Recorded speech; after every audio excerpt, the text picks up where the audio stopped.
Bonjour tout le monde. Donc, c'est Agathe de la Pensée Colorée et je vous retrouve aujourd'hui pour un live spécial sur l'enfant intérieur.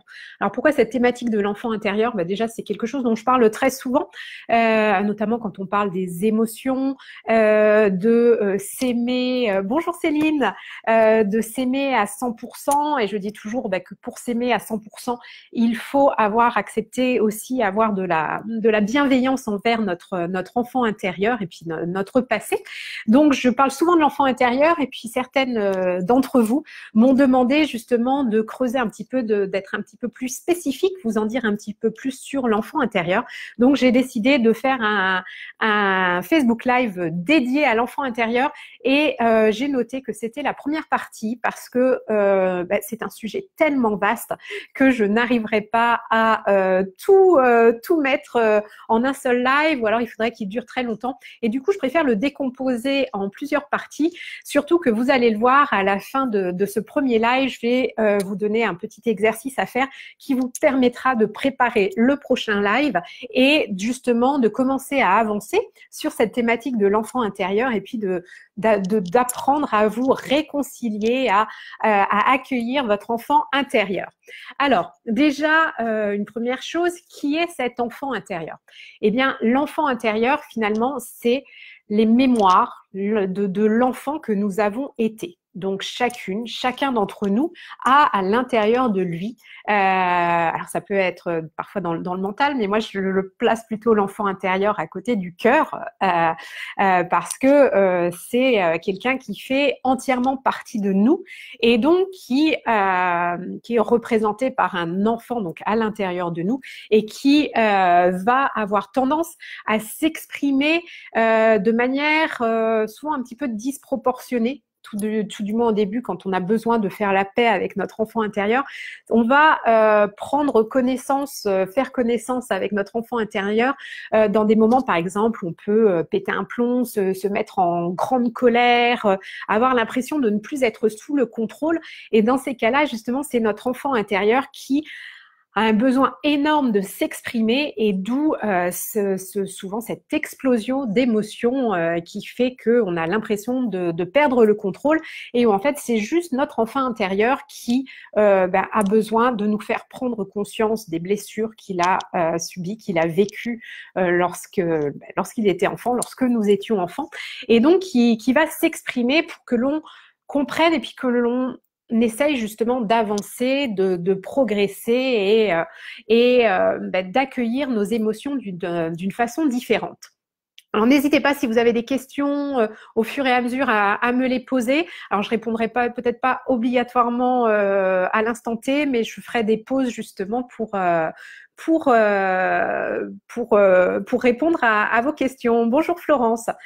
Et pourquoi il est important, justement, cette thématique de l'enfant intérieur est tellement importante. Eh bien, en fait, les neurosciences l'ont montré, l'attestent, en fait, que le vécu d'un adulte est intimement lié au vécu de l'enfant. Donc, les adultes que nous sommes devenus, nous avons vécu des choses, des situations, des expériences dans notre passé d'enfant que nous avons plus ou moins bien vécues. Donc, notre adulte va garder en mémoire des situations, des émotions, peut-être et souvent de la frustration justement par rapport à cette situation.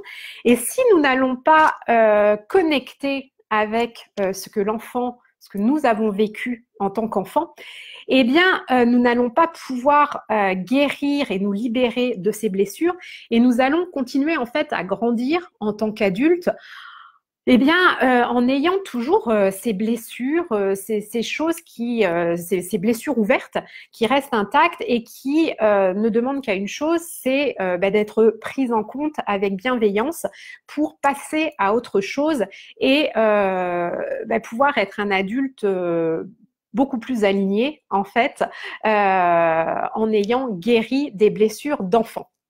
Alors, comme je disais, l'enfant intérieur va intervenir dans certaines situations. Généralement, on s'en rend compte quand on a forte émotion, quelque chose de disproportionné qui peut sembler justement enfantin, voire même parfois on peut dire puéril, si vu de l'extérieur en tant qu'adulte, on peut se dire mais c'est complètement disproportionné de réagir de cette façon. Et en fait, ce qui se passe, c'est que quand on revit une situation qui est souvent en lien avec une expérience vécue en tant qu'enfant, eh bien cette émotion que l'enfant avait vécu et n'avait finalement pas eu la possibilité d'exprimer, d'extérioriser, d'écouter en fait tout simplement son émotion, eh bien cette émotion, elle ressurgit de manière encore plus importante parce qu'elle a encore plus besoin d'être exprimée, parce qu'elle est enfouie sous terre, cachée depuis des années à l'intérieur de nous. Donc, c'est très très important justement pour que nous soyons des adultes équilibrés et que nous évitions aussi de reproduire certains schémas, par exemple avec nos enfants, parce que si l'adulte que nous sommes ne fait pas la paix avec son enfant intérieur, n'a pas conscience des blessures qu'il a vécues enfant, généralement, l'adulte va avoir tendance à reproduire les mêmes schémas et c'est comme ça qu'on se retrouve dans des lignées parentales où les schémas sont reproduits. Donc c'est vraiment important, notamment quand vous avez un gros pic d'émotion, d'aller chercher à comprendre finalement pourquoi vous réagissez ainsi et à essayer de penser, donc P-A-N-S-E-R, bien sûr, votre blessure pour avancer.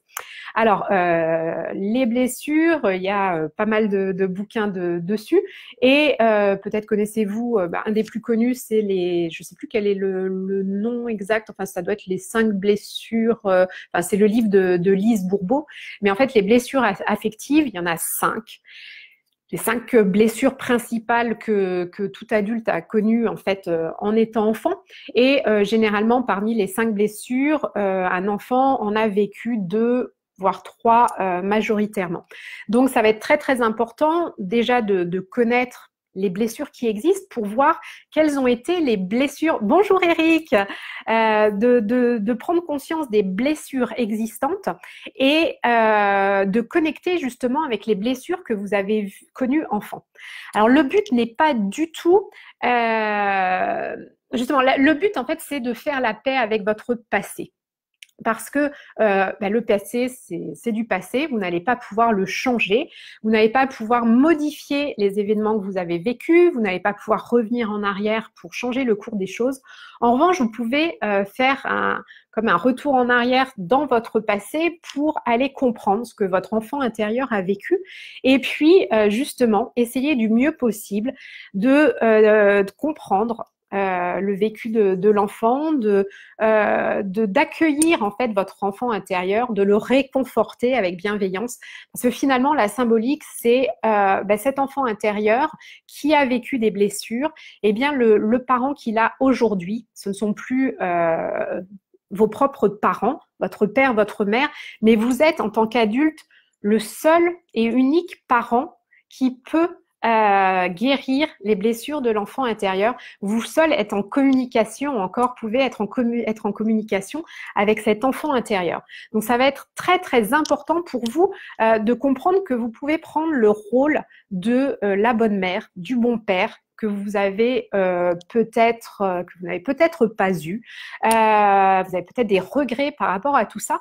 Et en fait, de faire ce travail avec votre enfant intérieur et puis sur votre passé, ça va vous permettre en fait de prendre du recul par rapport aux situations que vous avez vécues enfant. Ne l'oublions pas, vous étiez enfant. Vous étiez dans l'émotion avec un regard différent de celui que vous pouvez avoir aujourd'hui. Et ce que vous pouvez faire aujourd'hui, c'est prendre du recul et comprendre finalement, essayer de mettre des mots sur ce qui s'est passé, essayer de comprendre. Et puis, une chose très très importante finalement, c'est d'être dans le pardon. Parce que comme on va le voir, les blessures de l'enfant, donc les blessures que vous avez vécues quand vous étiez enfant, elles sont elles sont dues à votre entourage et le plus souvent vécues en tout cas par l'enfant à cause de ses parents. Donc ça va être aussi un moment en fait pour vous de faire la paix avec vos parents et à être dans le pardon et pouvoir avancer et ne pas rester sur le passé et pouvoir aller vers l'avenir dans une certaine sérénité. Coucou Eileen, les 5 blessures de l'âme. C'était c'était ce qui m'était venu à l'esprit, puis j'étais pas certaine. Merci de le préciser. Donc le livre dont je parlais, qui parle des 5 blessures, ce sont les 5 blessures de l'âme. Parce qu'il y a un autre livre qui s'appelle les 5 blessures affectives et comment les penser. Donc voilà. Alors Eric nous dit comment faire la paix avec son passé. Parfois je rencontre encore des difficultés avec celui-ci. Bien sûr, de toute façon, Eric, c'est un travail finalement de tous les jours. On peut arriver à aller mieux, à accueillir notre enfant intérieur, à progresser, mais il va toujours rester des petites choses. Et ce que je dis toujours aussi, c'est la persévérance qui fait que tout va aller de mieux en mieux et ce sera de plus en plus facile. Parce que accueillir notre enfant intérieur quand on l'a jamais fait, c'est pas évident. Déjà, cette notion d'enfant intérieur, quand on n'est pas dans le développement personnel, quand on n'a pas suivi éventuellement une psychothérapie ou travaillé avec un coach ou ce genre de choses, on n'a pas toujours conscience de ce que c'est que l'enfant intérieur et puis de nous dire connecter avec mon enfant intérieur, je veux bien, mais comment je fais? Enfin, c'est quand même quelque chose qui peut paraître très abstrait, qui peut paraître étrange et du coup c'est tout un apprentissage et ça se fait pas non plus d'un claquement de doigts. De toute façon, rien dans la vie en termes de travail sur soi se fait d'un coup de baguette magique, mais justement ça va être hyper important d'y aller progressivement et puis toujours non seulement beaucoup de bienveillance envers l'enfant intérieur que l'on va découvrir et puis aussi beaucoup de bienveillance envers l'adulte que nous sommes devenus et qui est en transformation et l'adulte que nous allons devenir. Alors, les 5 blessures justement affectives, quelles sont-elles? Eh bien, nous avons le rejet, l'injustice, la trahison, l'abandon et l'humiliation. Donc 5 blessures qui, généralement, comme je disais tout à l'heure, un enfant va en avoir vécu, généralement dans son enfance, 2 ou 3 principales. Et vous allez voir, certaines des blessures sont liées entre elles, donc ce qui fait que généralement, quand on ressent la blessure d'injustice, on a déjà ressenti la blessure de rejet. Elles sont liées. Donc, ce que je vais faire, je vais vous expliquer chacune de ces 5 blessures. Et puis, comme je le disais tout à l'heure, pour les personnes qui sont arrivées en cours de route, je vous inviterai à faire un petit exercice pour le prochain live ce qui nous permettra, en fait, comme je disais, de décomposer déjà tous ces lives sur l'enfant intérieur, d'en faire plusieurs, justement, pour que vous puissiez vraiment vous approprier les messages que je fais passer et puis, justement, mettre en pratique, comprendre les choses et puis avoir le temps d'assimiler et puis de progresser pour que ce soit un travail vraiment bénéfique et puis en plusieurs temps, parce que comme je disais, ça va pas se faire comme ça. Alors, je me permets juste de boire une gorgée d'eau.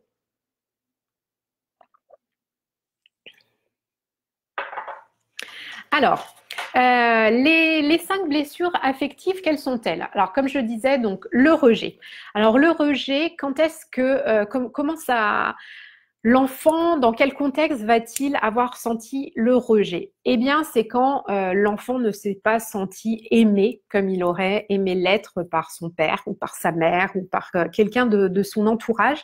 Et du coup, il se sent rejeté, il ne se sent pas aimé à la valeur de ce qu'il attend. Et du coup, c'est la blessure de rejet. Donc ça, c'est une blessure assez commune finalement, où voilà, l'adulte qui a vécu la blessure de rejet va continuer en fait à avoir peur de ne pas être aimé, de ne pas être accepté. Donc, n'hésitez pas à prendre des notes justement sur chacune des blessures affectives, parce qu'il sera l'exercice que je vais vous en parler dès maintenant. L'exercice pour la prochaine fois, ce sera justement pour vous d'identifier les blessures que vous avez vécues enfant, ce qui nous permettra lors du live prochain que je vous donne des pistes justement pour apprendre à guérir, à penser chacune de ces blessures en fonction de ce que vous avez vécu et des blessures dont vous pouvez encore souffrir aujourd'hui. Alors, je lirai après, Eric. Donc, n'hésitez pas à noter et puis à vous commencer dès maintenant peut-être déjà à vous poser est-ce que la question, est-ce que ça me parle, cette blessure? Donc, après le rejet, on a la blessure d'injustice. Alors, la blessure d'injustice, comment elle se traduit? Ben, généralement, c'est ça peut être après l'arrivée d'un enfant, d'un cadet, en fait, dans une fratrie. Ça peut être si, par exemple, un des parents a été hospitalisé.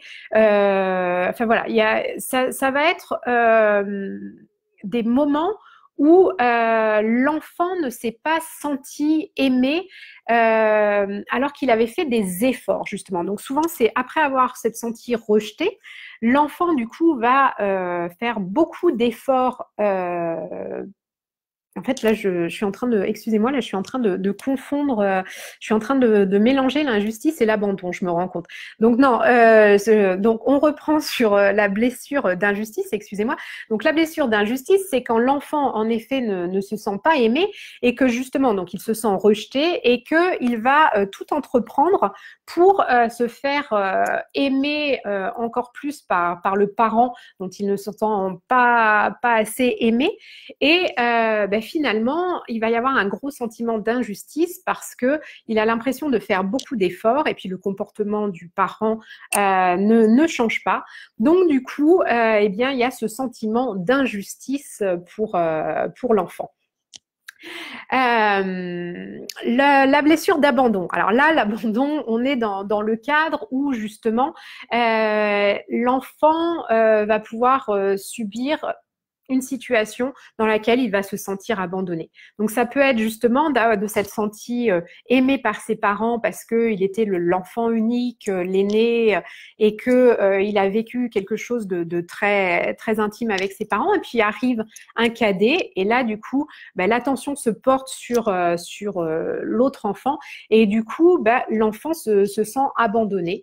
Ça peut être aussi que, par exemple, un parent qui va être hospitalisé, donc l'enfant ne comprend peut-être pas pourquoi il ne voit plus son père ou sa mère et donc se sent abandonné. Donc pas mal de cas de figure et où l'enfant va justement vraiment se sentir abandonné. Ensuite, il y a la blessure de trahison. Alors là, la blessure de trahison, c'est tout simplement quand un adulte a fait par exemple une promesse à l'enfant et que il n'a pas tenu la promesse, donc l'enfant va vraiment vivre une situation dans laquelle il va se sentir trahi et où il va perdre confiance, donc tout d'abord envers les personnes qui l'entourent, mais après, en étant adulte, il peut y avoir ce problème de confiance envers soi-même, envers l'entourage. Donc quelque chose qui va se répercuter aussi en tant qu'adulte, où l'adulte va toujours connecter à cette blessure de trahison enfant. Et enfin, la dernière blessure, c'est la blessure d'humiliation. Alors elle a généralement lieu aux alentours quand l'enfant est très jeune, lorsqu'il a entre 18 et 24 mois. Ça va être les moments où il va commencer à faire l'apprentissage de la propreté, ses premiers pas, quand il commence à marcher, quand il commence à parler. Et ça peut être des situations où l'entourage n'est pas obligatoirement bienveillant avec cet enfant et où lui va entendre des railleries, avoir l'impression qu'on se moque de lui, au lieu d'être encouragé lorsqu'il tombe ou lorsque sa couche est sale, enfin voilà, ce genre de choses où il va subir des humiliations, et donc ça va être une blessure aussi très très forte pour l'enfant et qui va continuer à se répercuter en étant adulte. Donc généralement, lorsque l'on prend connaissance de ces 5 blessures, on en voit 2 ou 3 qui se dessinent et il va être très très intéressant pour vous justement de déterminer quelles sont les blessures que vous avez vécues enfant pour pouvoir aller les libérer en fait, les réparer du mieux possible. Parce que le travail que vous allez faire aussi, c'est de finalement, en parallèle de ça, quand vous vivez une situation et que vous sentez vraiment une énorme émotion, une vague d'émotions monter en vous et que vous avez peut-être tendance à ce que l'émotion explose sans être capable de la contrôler, ça peut vraiment être une alerte pour vous de vous dire, bon, bah, ok, là, ce n'est pas rationnel ce que je suis en train de vivre et c'est mon enfant intérieur là qui crie sa douleur et qui veut m'alerter. Donc là, dans ce genre de cas de figure, ce qui va être important, c'est de respirer un bon coup et puis d'essayer justement d'accueillir avec beaucoup de bienveillance, beaucoup de douceur cette émotion qui monte et puis pourquoi pas justement d'entrer en communication à ce moment-là avec votre enfant intérieur. Donc, vous pouvez, si vous êtes seul à ce moment-là, ça peut être de le faire à voix haute. Puis sinon, vous pouvez aussi le faire mentalement en parlant à votre enfant intérieur et en s'adressant à lui, comme si c'était à une véritable personne, comme si c'était, pourquoi pas, à votre enfant, et de lui dire, bah, écoute, oui, là, j'entends ta colère, j'entends ta détresse, j'entends ta peur, j'entends ta tristesse. Le mieux possible de nommer précisément l'émotion que vous ressentez pour communiquer avec votre enfant intérieur et puis lui dire que vous l'entendez. Alors, vous pouvez même vous adresser à votre enfant intérieur avec votre prénom. Ça peut être, oui, petite Agathe, par exemple, je t'entends, je sais que tu es là et je suis là pour te rassurer. Enfin, n'hésitez pas à communiquer avec cet enfant et vous allez voir, déjà, vous allez avoir un grand apaisement qui va se faire en vous. Et puis, ce qui va être important de faire, c'est de vous dire, OK, là, je suis dans une colère indescriptible. J'ai vraiment cette émotion qui monte en moi, j'ai envie je sais pas, de crier, de tout casser, de taper dans un coussin, enfin voilà, essayer de savoir ce que vous avez vraiment envie de faire. Et puis l'idée, ça va être d'aller connecter justement, de vous dire, bon, ok, je ressens ça, je vis ça, mais pourquoi? Qu'est-ce que j'ai vécu quand j'étais enfant qui fait que aujourd'hui encore, ça réveille cette émotion en moi?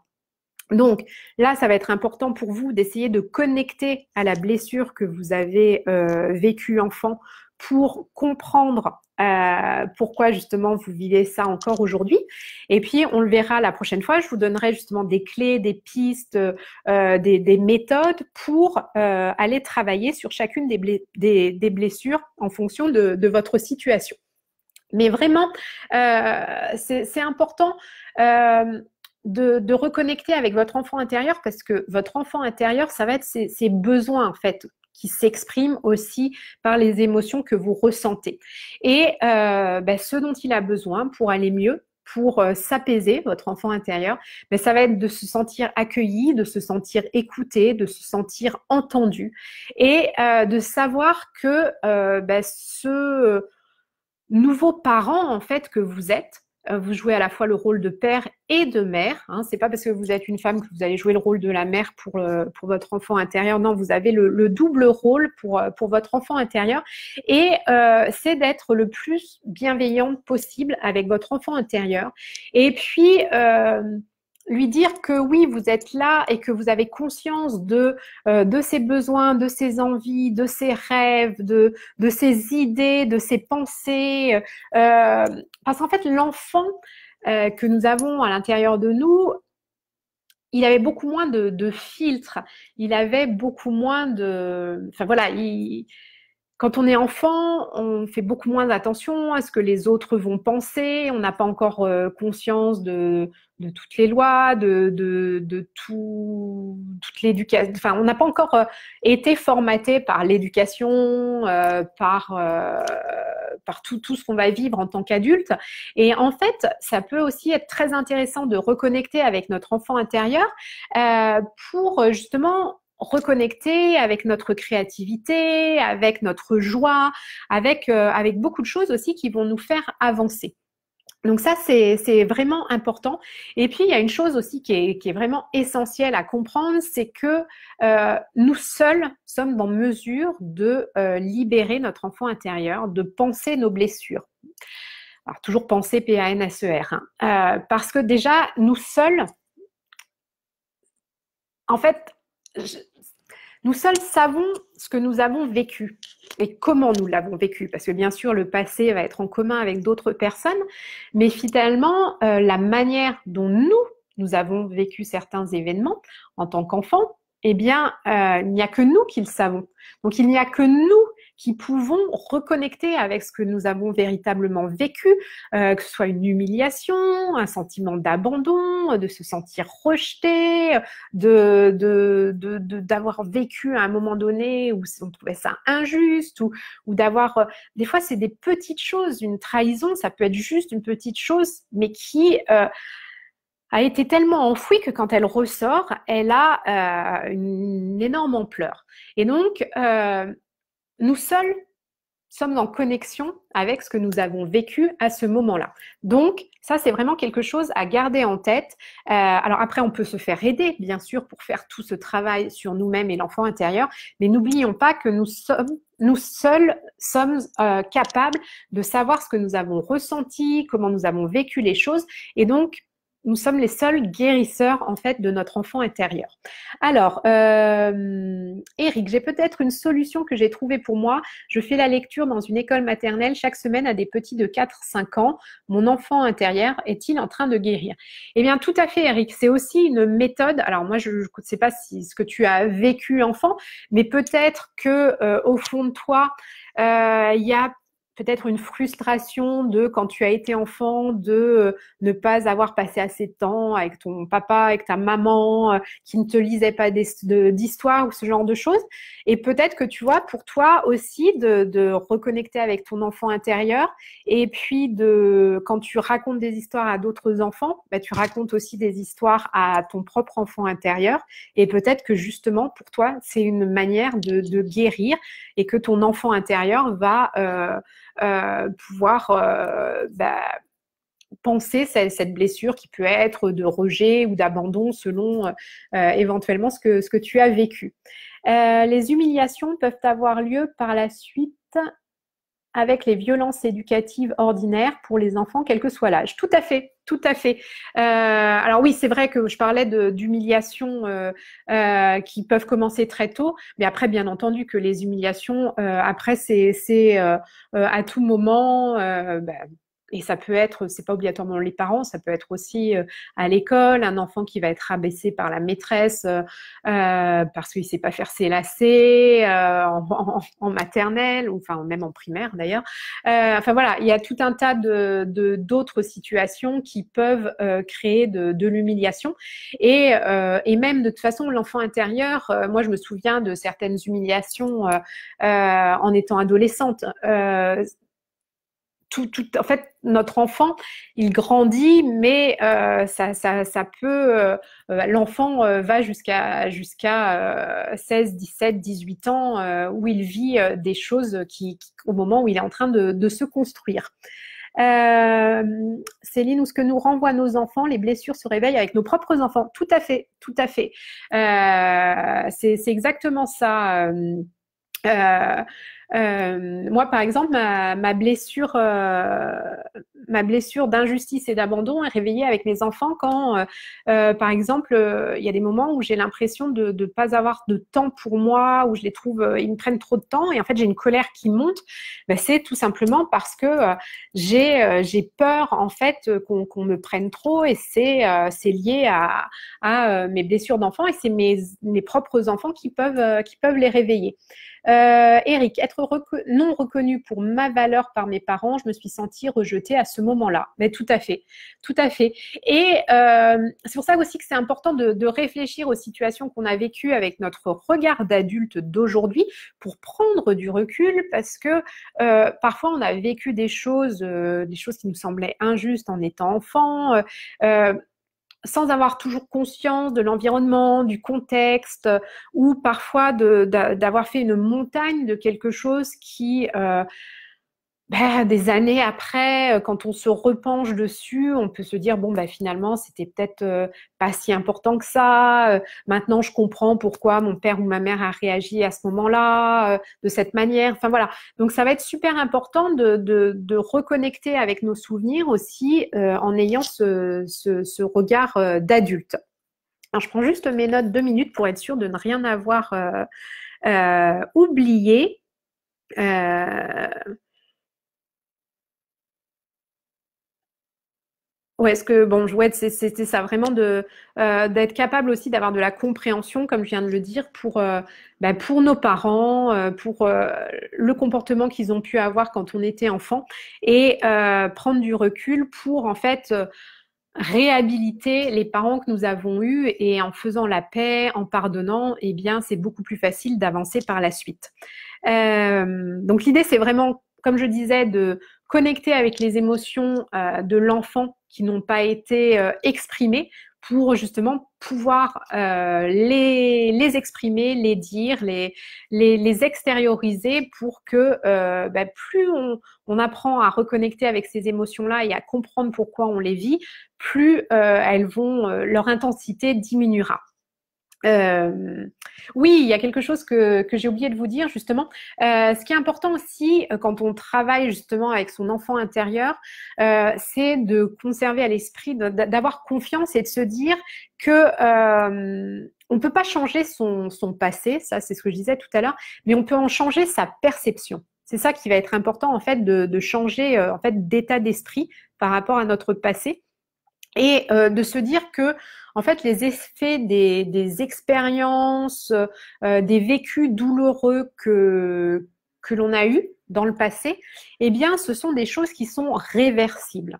Donc oui, on ne va pas les effacer, mais on peut les modifier et se dire que les effets qui ont souvent été négatifs, on va pouvoir les retourner pour en faire quelque chose de positif. Et on va pas pouvoir guérir totalement justement l'enfant intérieur qui a été blessé, mais on va pouvoir renouer, créer un nouveau lien avec cet enfant intérieur, et puis cet enfant intérieur, en se sentant écouté, entendu, en se sentant aimé, en se sentant compris aussi, parce que généralement il y a beaucoup d'incompréhension pour l'enfant par rapport aux adultes. Et donc, tout d'un coup, ça va changer la donne quand le parent que nous sommes donc venus pour cet enfant intérieur va justement pouvoir apporter à l'enfant ce dont il a manqué, le rassurer. Et tout ça, c'est toujours la même idée, c'est de faire la paix avec soi et son passé. Est-ce que j'avais d'autres petites choses? Ah oui, oui, j'avais une question qui m'avait été posée par Isabelle, qui me disait, qui est une personne qui a une quarantaine d'années, et qui me disait que un de ses amis récemment, un ami qui a une vingtaine d'années, lui avait dit que quand il était avec elle, il ne voyait pas la différence d'âge entre deux, justement de par sa connexion à la joie, sa créativité, toutes ces choses-là.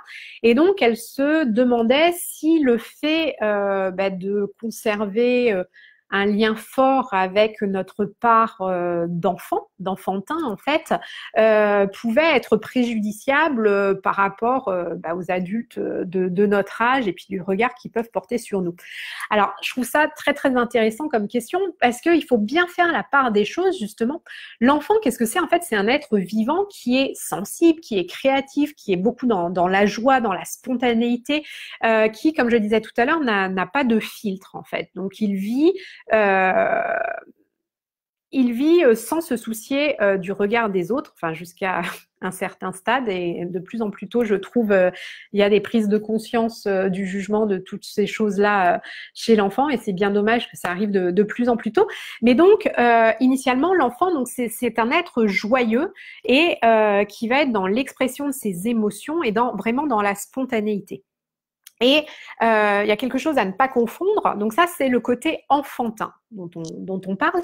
Et puis, il y a le côté infantile. Et là, c'est quelque chose de très différent, où là, ça va être quand l'enfant est plus, enfin, ou l'adulte d'ailleurs, est dans l'impulsivité, dans l'exigence, dans l'irrationnel, dans un côté très puéril. Il peut y avoir une certaine régression. Et ben, ce qui se passe aujourd'hui, c'est que certains adultes vont avoir tendance justement à critiquer une autre personne, enfin en tout cas émettre un jugement sur une personne qui va être joyeuse, qui va être spontanée, qui va oser exprimer ses émotions, qui va être débordante de créativité, d'inspiration. Et ben, certaines personnes vont pouvoir, comment dire, qualifier cette personne joyeuse et pleine de spontanéité comme de personnes immatures. Et là, moi, je suis pas du tout d'accord. Quand on est en effet dans l'impulsivité, l'agressivité, l'exigence, le côté puéril, là, en effet, on est dans l'immaturité. Mais un adulte, qu'on ait 20 ans, 30 ans, 40 ans, 60 ans ou 80 ans, et qu'on soit connecté à la joie, qu'on soit connecté à la créativité, que l'on ait cette spontanéité de dire les choses. Moi, je suis très spontanée, à la fois dans le côté très positif, quand je vois quelque chose, une couleur, quelque chose de beau, je vais le dire. Et c'est vrai que ça, des fois, ça peut paraître un petit peu décalé, mais bah, non, moi, je suis restée spontanée et je vais dire aussi, même dans du même style, bah oui, quand il y a une mauvaise odeur, je vais dire, ah, mais ça pue là d'un coup. Enfin voilà, j'exprime mes émotions très spontanément. Et c'est pas parce qu'on le fait à 20 ans ou 40 ans ou 80 ans qu'on est puéril. Non, c'est juste que on est connecté en effet à l'enfant intérieur qu'on a en nous et on a su conserver ou reconnecter, parce que j'ai pas toujours été comme ça, reconnecter puis redévelopper justement ce lien avec l'enfant intérieur que l'on a en nous et reconnecter avec ces qualités qui sont, moi, selon moi, à mes yeux en tout cas, des qualités formidables de joie, de spontanéité, de créativité, d'envie, de sensibilité aussi, parce que on est dans une société, alors heureusement c'est en train de changer, mais où la sensibilité était super mal vue. Enfin, moi, je me rappelle quand j'étais adolescente, je me retenais de pleurer à certains films parce que j'étais considérée comme trop sensible. Je me rappelle Au milieu coule une rivière où j'avais pleuré quand je crois que c'est Brad Pitt qui perd son frère ou un truc comme ça et j'avais pleuré et ma mère m'avait dit à la sortie, mais t'as pleuré, mais pourquoi que, enfin, et j'avais eu honte en fait d'avoir pleuré à ce film, alors que bah non, c'était juste, bah oui, je suis sensible et il y avait des beaux sentiments et ça m'avait émue et j'avais pleuré. Mais voilà, donc c'est pour répondre à Isabelle, je pense que c'est important de rester connecté avec notre part enfantine, pas infantile, de bien faire la différence et bah, de se dire que oui, bah, le regard des autres, si des gens on trouve que c'est bizarre qu'à 40 ans, tu puisses aussi t'entendre bien avec quelqu'un de 20 ans et que du coup, ça prouve peut-être une certaine part d'infantilité. Non, non, non, c'est leur jugement à eux et c'est probablement des personnes aussi qui éprouvent une grosse frustration et qui ont beaucoup de blessures à réparer et à guérir à l'intérieur d'elles-mêmes. Voilà pour la réponse à la question d'Isabelle. Alors, Eric, en ce moment, je retrouve ma spontanéité et j'ose dire lorsque les choses ne me conviennent pas. Eh bien, tout à fait. Et ça, c'est pas du tout de l'infantilité, c'est juste de la spontanéité. Et un enfant, quand il aime pas les épinards, il va dire qu'il aime pas les épinards. Alors qu'un adulte, par exemple, à un dîner qui se retrouve, moi, il y a un truc que je déteste, ce sont les endives au jambon. Et ben voilà, quand vous êtes dîner chez des amis, moi, si on me fait des endives au jambon, enfin, c'est pas possible, je ne pourrais pas les manger, ça me ferait presque vomir. Eh bien, c'est pas infantile d'oser dire, bah non, excuse-moi, mais je n'aime pas les endives au jambon. Enfin voilà, c'est juste d'affirmer une position, d'être spontané, d'être soi-même. Et ben voilà, l'enfant, il se pose pas de questions. Et ben reconnectez avec votre enfant intérieur. Et puis dites-vous que non, il y a des situations. Alors bien sûr, certaines situations où il faut aussi calmer l'enfant intérieur.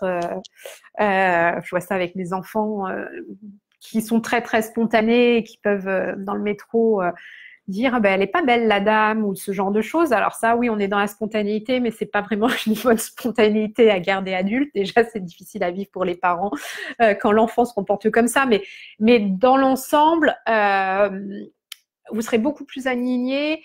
Ce sera beaucoup plus facile pour vous de vivre comme dit Eric, de dire lorsque les choses ne nous conviennent pas. C'est normal finalement d'exprimer les choses. Et puis justement, je pense qu'Eric, le fait que tu fasses ça aujourd'hui, peut-être que ça t'est d'autant plus bénéfique que peut-être que enfant, justement, il y a certaines, tu as eu peut-être ressenti une frustration à un moment donné de ne pas te sentir écouté, de ne pas oser dire les choses. Enfin, voilà, généralement, quand on fait un pas en avant de ce style-là, c'est que on a guéri justement une de nos blessures. Alors, est-ce que vous avez des questions par rapport à tout ce que je viens de dire? Coucou Céline. Alors, n'hésitez pas à me poser vos questions. Et puis, si vous regardez le replay, d'ailleurs, à poser les questions au moment du replay, hein, j'y répondrai avec plaisir. Et comme je vous le disais, d'ici la prochaine fois, ce qui va être intéressant pour vous de faire, c'est de réfléchir. Alors, je pense que je ferai le prochain live dans une quinzaine de jours, parce que la semaine prochaine, je suis avec mes enfants. Donc, je vous indiquerai la date. Mais en plus, je trouve que c'est bien d'avoir une quinzaine de jours pour pouvoir réfléchir de votre côté, mettre en pratique justement l'accueil de vos émotions pour aller connecter avec l'instant du passé qui fait que vous ressentez ce besoin d'exprimer cette émotion.